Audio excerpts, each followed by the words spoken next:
नमस्कार। हम लोग अध्ययन कर रहे हैं भारतीय संविधान के स्रोत। पिछले वीडियो में हम लोगों ने देखा कि संसदीय शासन प्रणाली, सांसदों तथा विधायकों का विशेषाधिकार, संसद तथा राज्य विधानमंडल की प्रक्रिया, ये प्रावधान ब्रिटेन से लिए गए हैं। ब्रिटेन से और भी प्रावधान लिए गए हैं जिसका अध्ययन आज हम लोग करेंगे, जैसे रूल ऑफ लॉ, जिसको हिंदी में विधि का शासन बोलते हैं। नागरिकता, सिटीजनशिप, जो एक हरी नागरिकता है भारत में, ये प्रावधान ब्रिटेन से लिए गए हैं। तो रूल ऑफ लॉ को सबसे पहले हम लोग अध्ययन करते हैं, जिसको विधि का शासन कहते हैं।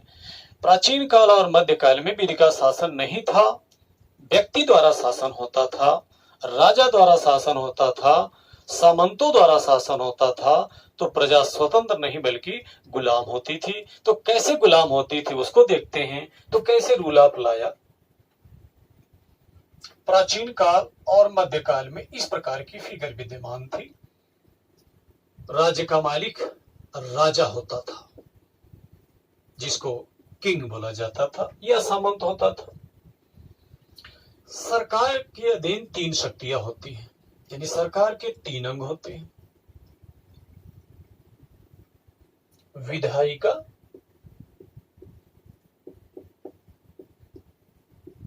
जिसको इंग्लिश में लेजिस्लेचर बोलते हैं।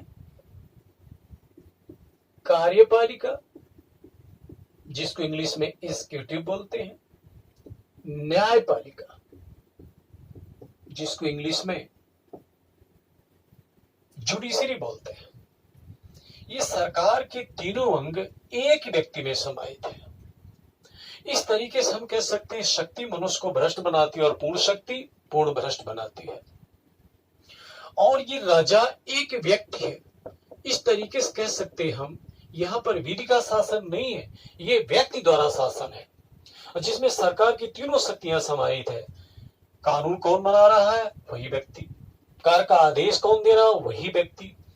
वो सही विधान बनाया, सही कार्य करने का आदेश दिया, इसका ही फैसला वही व्यक्ति सुना रहा है। तो निश्चित रूप से इसके पास समस्त अधिकार आ गए। और जो यहाँ प्रजा होती थी, इसके पास क्या है? प्रजा के पास केवल कर्तव्य है। तो इस तरीके से प्रजा क्या हो गई? प्रजा दास हो जाती थी, प्रजा गुलाम हो जाती थी, प्रजा के पास आजादी नहीं थी। समस्त आजादी राजा के पास, समस्त अधिकार राजा के पास। ये तानाशाही को संकेत कर रहा स्पष्ट रूप से। प्राचीन काल और मध्यकाल में इस प्रकार के कंसेप्ट विद्यमान थे। इसके विरुद्ध आंदोलन किए गए, देश आजाद हुए। और जब आजाद हुए तो राजा द्वारा शासन नहीं, बल्कि व्यक्ति द्वारा शासन नहीं, बल्कि विधि द्वारा शासन होगा। अगर राजा होगा भी तो राजा के ऊपर विधि होगी। कैसे? देखिए, जैसे मान लें ये कोई राज्य है, ये कोई देश है, और इसके ऊपर क्या है? विधि। सबसे ऊपर विधि है। और यहां सबसे ऊपर क्या था? राजा। सबसे ऊपर क्या था? वो राजा नामक जो व्यक्ति है वो है।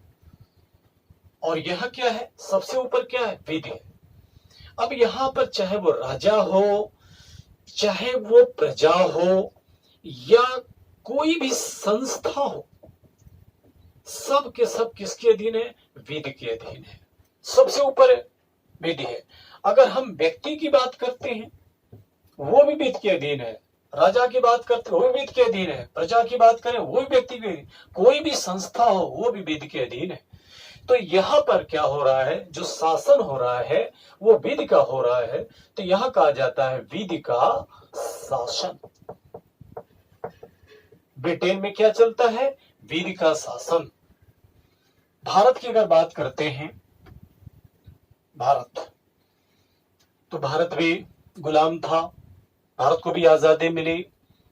ये गुलामी से मुक्ति चाह रहा था और शासन सत्ता किसी एक व्यक्ति के हाथ में न दे करके, बल्कि रूल ऑफ लॉ लागू करना चाह रहा था। तो भारत में लागू कर दिया गया विधि का शासन। विधि का शासन यानी शासन किसका होगा? व्यक्ति द्वारा नहीं, विधि द्वारा होगा। अब यहां देखिए, चाहे वो राष्ट्रपति हो भारत में,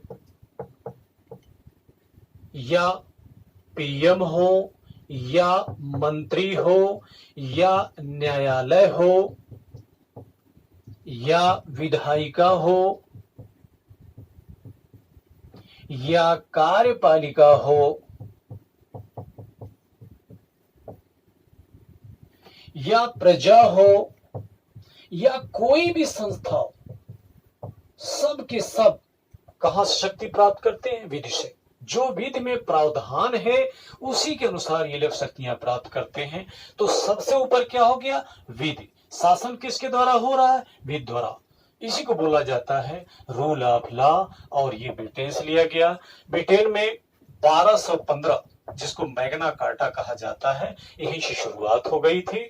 और ये कंसेप्ट ब्रिटेन का अच्छा लगा, जो भारत में फॉलो कर लिया गया। इस तरीके से रूल ऑफ लॉ का प्रावधान ब्रिटेन से लिया गया है। और जहां तक नागरिकता की बात है, ये भी प्रावधान ब्रिटेन से लिया गया है। वो कैसे लिया गया उसको भी देख लेते हैं। नागरिकता दो प्रकार की होती है, एकहरी नागरिकता और दोहरी नागरिकता। ब्रिटेन में एकहरी नागरिकता है, अमेरिका में दोहरी नागरिकता है, स्विट्जरलैंड में तेहरी नागरिकता है, लेकिन तेहरी नागरिकता नहीं बोलते हैं, दोहरी नागरिकता ही बोलते हैं। Single citizenship and dual citizenship. Tehri नागरिकता को भी दोहरी नागरिकता यानी ड्यूल सिटीजनशिप के नाम से ही जाना जाता है। तो किस प्रकार की नागरिकता का प्रावधान ब्रिटेन में है? जैसे देखिए, ये देश है और देश के अंदर प्रदेश। तो प्रदेश की मान्यता न दे करके, प्रदेश की नागरिकता न दे करके केवल देश की नागरिकता दिया जाए तो इसको बोला जाता है एकल नागरिकता। एकल नागरिकता।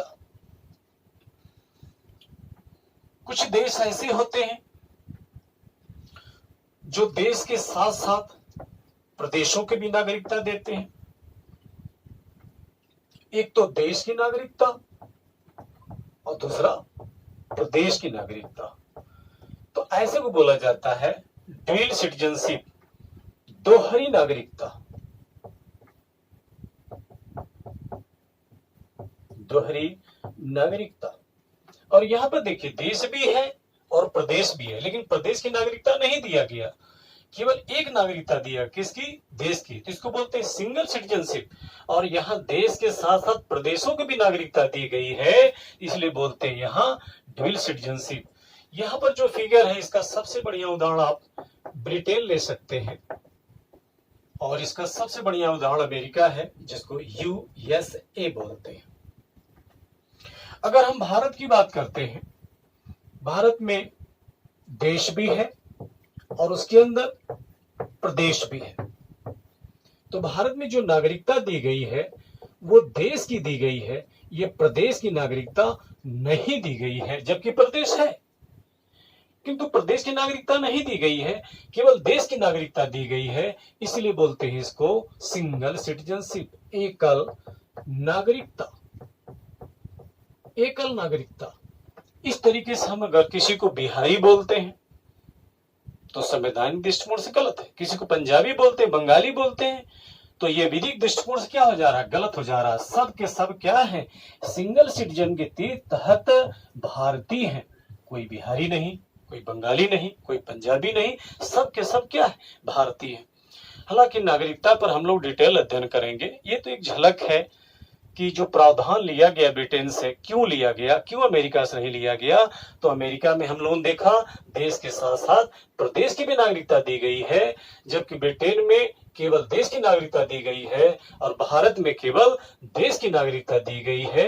इसलिए समस्त भारतीयों को कहा जाता है वो क्या है? सिंगल सिटीजन के तहत वो भारतीय है। ठीक है, तो हम लोग आगे अध्ययन करेंगे अमेरिका से क्या क्या प्रावधान लिए गए हैं। धन्यवाद।